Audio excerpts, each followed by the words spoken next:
NXT 16th of May 2023 review, and we have an NXT Women's Championship tournament. I've got a bit of a cold, so let's just put that to one side and address it what it is. But we're going to do this show a bit differently. I'm just going to address all the women's tournament matches that happened tonight, and yeah, talk about them in this part of the show. Then we'll wrap up everything else because I feel like that's just the best way to do it. So I'm going to go from left to right.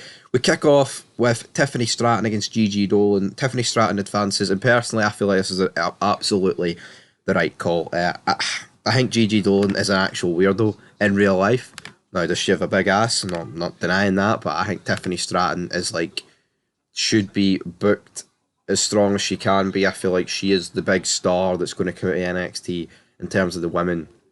But they've got to look at her, Cora Jade. Those two are the two that is promising, in my opinion, to take it to superstardom level. When I say superstardom level, I'm talking more about the level Becky Lynch and Charlotte Flair. I'm not talking about they're going to turn in to Rock and Austin, because guess what, guys, that would be wishful thinking. But I do genuinely feel that they are just a cut above the rest. They are next level, and that's not me kissing their ass as great as that would be. But again, you know where I'm coming from. So Gigi Dolan loses here. I mean, you could maybe have changed these semi-finals up to put people a bit more, maybe not relevant, but I feel like Gigi Dolan going out in the quarterfinals is a bit poor for her. I do honestly feel that, but that's what they've went for. You look at Lyra Valkyrie taking on Kiana James. Does one of them really deserve a spot in the quarterfinals? But they did. And then we have Roxanne Perez taking on JC Jane, and Roxanne Perez wins, which I think is the right decision, even though I'm not a fan of Roxanne Perez and the whole mental health gimmick. I think that's horrendous. If you watched Raw yesterday, I said that I don't watch wrestling for people to talk about their mental health. I watch it to be entertained, and Becky Lynch talk about their mental health does fuck all for me. Alright, so Roxanne Perez, cut that shite out, we might get along, but JC Jane and Gigi Dolan both out here in the first round, and they had a wee mini feud there for a couple of months, and now they just feel like two jobbers on NXT. And is it any surprise since Mandy Rose left, they do feel like fucking jobbers? Not in my opinion. We then have Lara Valkyrie taking on Kiana James. Lara Valkyrie wins. The right choice. Kiana James is kind of going nowhere, so I have no real complaints with this. And then we have Fallon Henry losing to Cora Jade, which is absolutely the right thing to happen here. And let's be real, it's going to be Cora Jade against Tiffany Stratton in the final. Well, that's what I think it should be, because I feel like they are the two, like I said, that could be the next level stars, and they're both hot. So let's get them in the final, troops. Let's lay the smack down, and let's absolutely do it. But anyway, that is your NXT Women's Championship Tournament matches wrapped up. Let's dive in to the actual show. We have the Creed defeating the Diad and Bagar. I do not give a monkeys about this match. Do not care in the slightest, right? This is just a pish tag team match that no one fucking nobody cares about. Then we get to the ring. We've got Noam Dar. We've got Dragon Lee. And they're sitting here talking about the Heritage Cup. What the fuck even is this Heritage Cup? Have I missed a year of NXT to not figure out what is going on here? I thought this was absolutely horrendous, and this was diabolical. What is this gimmick, the Heritage Cup? And it's not even that. It's Dragon Lee and Noam Dar. What are we doing?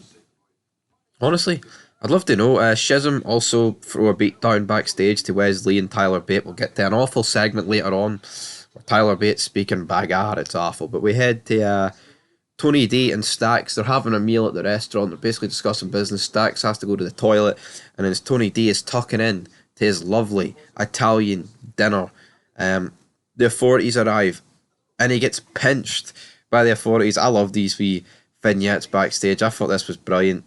It was very, very good. Tony D, this is entertaining. I know it's actually sad though.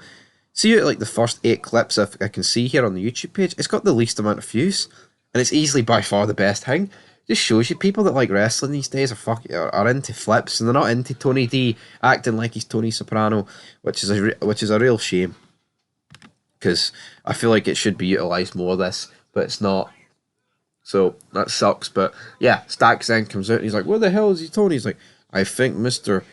D'Angelo get picked up by the authorities," and then Stacks heads off after them, which I thought was kind of funny. We then have Carmelo Hayes in the ring with Trick Williams, and then Bron Breakker interrupts him and says, "Hey, well, I'm on my way to the arena, but I thought I'd make a wee quick pit stop." Then it zooms out and it turns out he's in the barber shop that Carmelo Hayes owns, I believe, or we've seen it loads of times, but we haven't seen it in ages. Like, normally we'd see Carmelo Hayes and Trick Williams in here talking with everybody, but obviously the atmosphere's a wee bit different because it turns out, in fact, you've got the big man known as Big Bron Breakker, who's there, and they're not really a fan of him, if they're being honest. We then have Carmelo Hayes and Trick Williams taking on Drew Gulak and Charlie Dempsey in a bit of a shite match in terms of well, it's a bit obvious who's going to win here between Carmelo Hayes and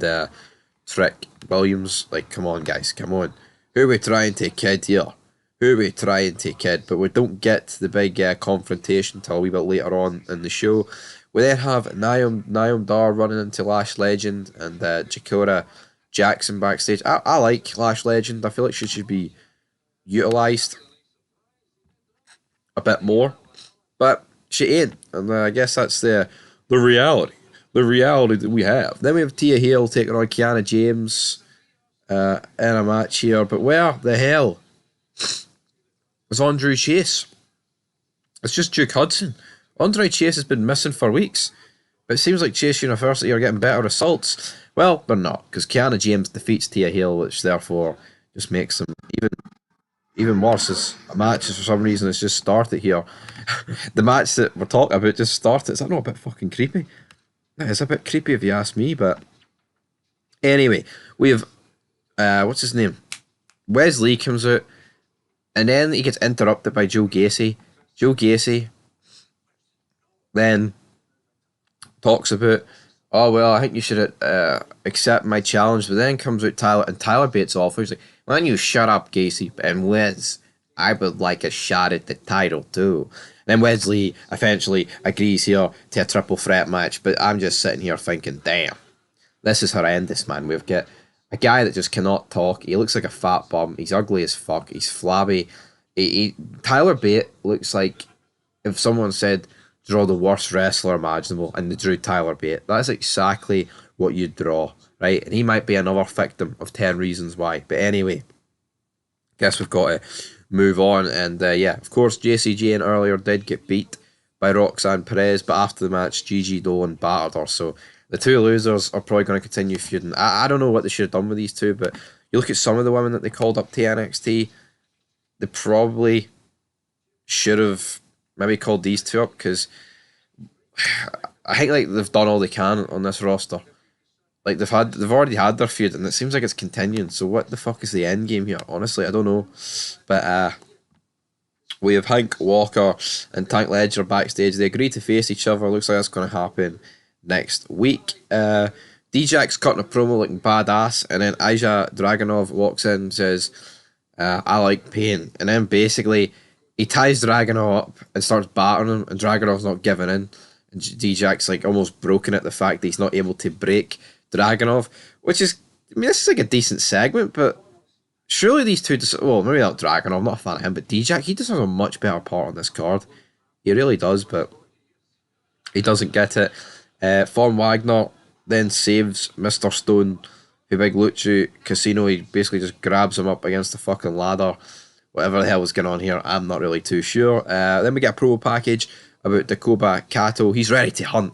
Oh, hell yeah. And then XAM backstage says, "I don't care what I just seen in that promo package. I'm not scared of Dakota." Who really cares? Who honestly cares? But then we get the ending segment. Carmelo Hayes and Bron Breakker. And you know what? This was good. These two can cut a promo. They really can. Slabber into each other here. I mean, it is kind of like they are kind of repeating what they've been saying for weeks, but if you're good on the mic, you can repeat stuff and it still works. Like Cody Rhodes has been repeating the same stuff about Brock, but he's still good on the mic. And I feel like with these two, that's what happens. But eventually, they start brawling. He hits Bron Breakker in the balls, and then he cracks him with the title, the NXT Championship is split.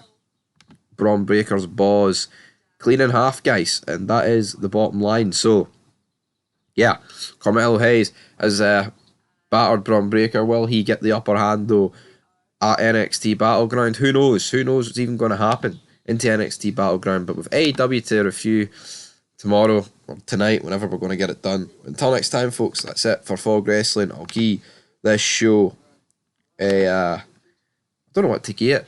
It's a shame, though, because we end up getting that... Like, that Tony D segment was really good, but it was only Tony D segment we got. We not got one of him doing it at the police station. Because it did say, like, this happened yesterday when it was showing you the highlight, so...